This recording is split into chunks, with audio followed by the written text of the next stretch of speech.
नमस्कार थान सिंह डोली जी, आपका बहुत बहुत स्वागत है पीके टाइम्स में। जी नमस्कार जी थान सिंह जी, आप लंबे समय से जोजी नदी प्रदूषण के खिलाफ संघर्ष कर रहे हैं। जब अब सुप्रीम कोर्ट ने खुद इस पर संज्ञान ले लिया है और इस पर चिंता जताई है, तो आप इसको किस तरीके से देखते हैं? क्या आपकी लड़ाई की जीत है या फिर अभी शुरुआत? देखिए, माननीय सुप्रीम कोर्ट का बहुत बहुत आभार। देश के सर्वोच्च न्यायालय ने जी आप और हम सब की मेहनत को समझा, हमारी पीड़ा को समझा, हमारे दर्द को समझा और वहाँ के हर एक पीड़ित की तकलीफ को समझ के उन्होंने इस मामले में स्वच्छ संज्ञान लिया है। ये अपने आप में बहुत बड़ी बात है। जोधपुर संभाग में ये पहला मामला है जिसमें सुप्रीम कोर्ट खुद इंटरफेयर कर रहा है। मैं मानता हूँ अब निश्चित ही ये लड़ाई अपनी निर्णायक मोड में पहुंच गई है और भगवान की कृपा तो जल्द इस मामले में अच्छे समाचार देखने को मिलेंगे। जी थान सिंह जी, जिस तरीके से कई सालों से ये मामला चलता हुआ आ रहा है, जहाँ गांव के लोग परेशान हैं, कहते हैं खेती बर्बाद हो रही है, पीने का पानी जहरीला हो गया है, क्या सरकार ने इन प्रभावित गांवों का सर्वे भी करवाया है कभी, या फिर सिर्फ कागजों तक सीमित रखा है? सर, प्रथम बार सर्वे हुआ और प्रथम बार मात्र 20 दिनों में किसानों के खाते में हमने 4 करोड़ रुपए ट्रांसफर करवाए। ये आंदोलन का ही परिणाम है। बाकी नेता तो सर्वे कराना तो दूर, इस पानी का नाम लेने से भी डरते थे।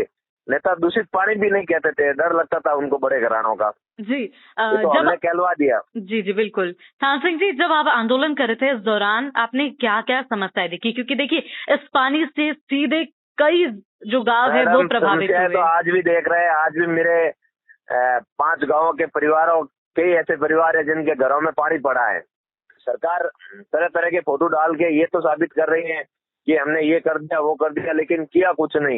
ये तो ठीक है, हम लोग खुद लड़ने में सक्षम है।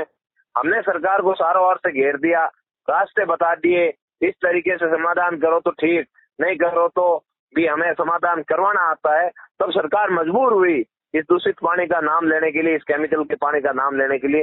बाकी सरकार के मंत्री तो कह रहे थे ये पानी अच्छा है, भगवान की मेहरबानी से आ रहा है। वही मंत्री अब कह रहे हैं कि हाँ हमसे गलती हो गई, ये खराब पानी है। जी थान सिंह जी, कांग्रेस और बीजेपी दोनों की सरकारें रही है। नहीं, कांग्रेस बीजेपी दोनों एक है, सांडों की लड़ाई लड़ रही है। ये कह रहे सांड हमने नहीं छोड़ा, ये कह रहे सांड हमने नहीं छोड़ा, ये कह रहे बालोतरा में कल एक अग्रवाल जी की मृत्यु हो गई सांडों के चपेट में आने से।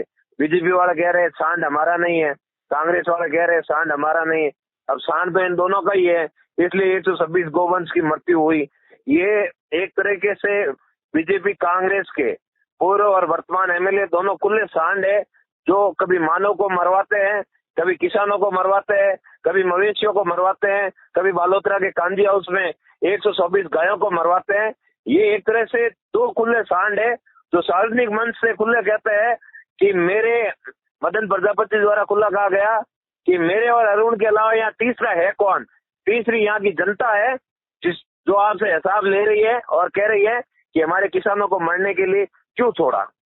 जी थान सिंह जी, नागौर सांसद जो है राष्ट्रीय लोकतांत्रिक पार्टी के सुप्रीमो हनुमान बेनीवाल जी भी, तो मेहनत का परिणाम है जी, उनका कितना असर पड़ा है पूरे इस मामले पर? असर है, 100% असर है। बाकी आंदोलन तो खूब हुए, इस बार ही क्यों एक्शन हो रहा है? फरमान नहीं तो जगाया, और दूसरा जगाया आप जैसे मजबूत मीडिया के बंधुओं ने, जो इस मजबूती से इस आवाज को बेबाकी से रख रहे हैं, तब जाके समाधान हुआ, अन्यथा समाधान थोड़ी होता। जी, और ये जो पानी है जब भर जाता है गाँव में, खेतों में भर जाता है, हमने देखा है पूरा काला पानी जो है वो नजर आता है। अब किसान खेती नहीं कर पाता है मैडम जी।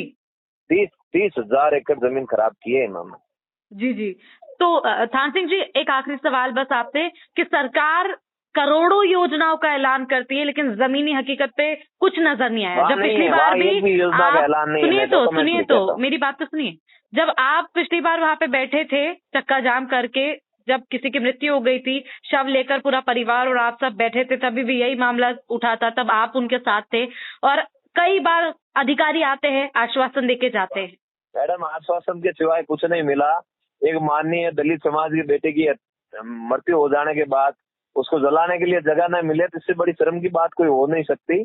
उसी मामले में हनुमान बेनीवाल जी ने मजबूती से आवाज को बुलंद किया। 1 लाख लोग टोली टोल प्लाजा के पास इकट्ठे हुए। हर उस किसान के बेटे को जिन्होंने हमारी तकलीफ पीड़ा में हमारे साथ खड़े रहे, उन सभी नौजवानों का मैं धन्यवाद ज्ञापित करता हूँ। मीडिया के बंधुओं का धन्यवाद ज्ञापित करता हूँ।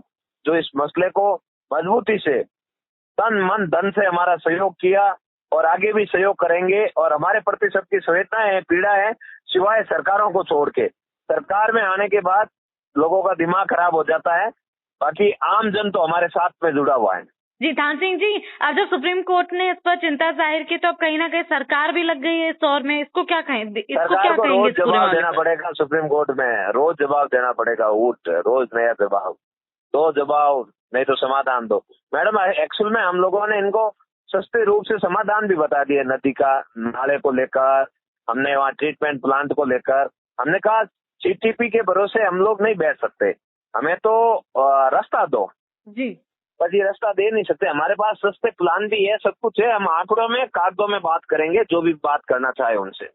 जी जी, चलिए बहुत बहुत धन्यवाद थान सिंह जी आपका पीके टाइम्स के साथ जुड़ने के लिए। बिल्कुल बिल्कुल, आपका भी धन्यवाद सहयोग के लिए।